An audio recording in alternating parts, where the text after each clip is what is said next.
తాకట్లో ఉన్న మీ బంగారాన్ని విడిపించి ఆ రోజు ఆన్లైన్ రేటుకి కొంటాం. Sharma gold company. అడుగడుగునా అడ్డంకులు, ఎన్నో సవాళ్లు, ప్రతికూల పరిస్థితులు అన్నీ దాటుకుని స్పాట్కి వెళ్లిన అవే ఆటంకాలు. ఎస్ఎల్బిసి టన్నెల్లో చిక్కుకున్న 8 మంది మృతదేహాలు ఇంకా బయటకు రాలేదు.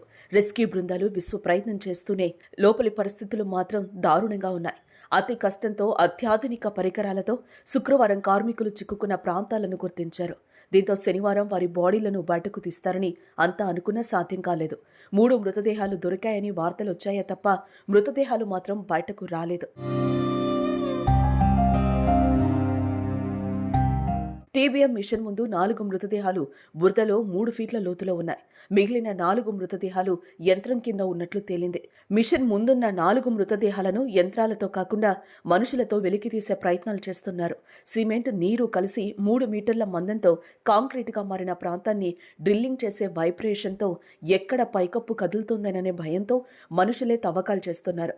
ప్రస్తుతం చివరి దశకు ఈ తవ్వకాలు చేరుకున్నాయి. అయితే ఏ క్షణమైనా 4 మృతదేహాలను వెలికి తీసే అవకాశం కనిపిస్తోంది. ప్రస్తుతం టన్నెల్ వద్ద 9 రోజులుగా రెస్క్యూ కొనసాగుతోంది. కార్మికులను బయటకు తీసుకొచ్చేందుకు రెస్క్యూ బృందాలు అవిశ్రామంగా శ్రమిస్తూనే ఉన్నాయి. తాజాగా రెస్క్యూ బృందాలను కూడా పెంచారు. 18 సంస్థలకు చెందిన 54 మంది అధికారులు, 703 మంది నిపుణులైన సిబ్బంది సహాయక చర్యల్లో పాల్గొంటున్నారు.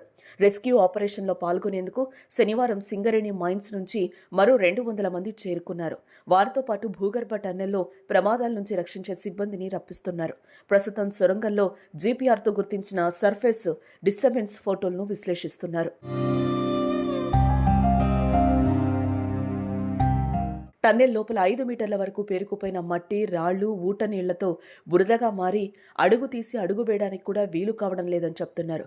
13 కిలోమీటర్ల వరకు పేరుకుపోయిన శిథిలాలు, మట్టి, రాళ్లను లోకో బకెట్స్లో వేసి తరలించారు. ధ్వంసమైన ఆక్సిజన్ ప్లాంట్ను కట్ చేసిన రెస్క్యూ బృందం వాటిని బయటకు తరలించాయి. కూలిన ఎయిర్ సప్లై పైప్ లైన్ ను సరిచేశారు. 13.50 కిలోమీటర్ల అవతల గుర్తించిన టీబీఎం వెనక భాగాన్ని దక్షిణ మధ్య రైల్వే బృందాలు ప్లాస్మా కట్టర్లతో కట్ చేస్తున్నారు. కట్ చేసిన విడి భాగాలను బయటకు తరలిస్తున్నారు.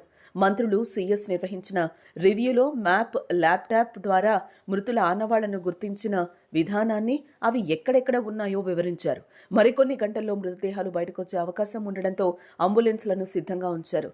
ఫోరెన్సిక్ వైద్య బృందాలు కూడా అందుబాటులో ఉన్నాయి. మృతదేహాలు బయటకు రాగానే వాటికి పోస్టుమార్టం నిర్వహించి సొంతూళ్లకు తరలించనున్నారు.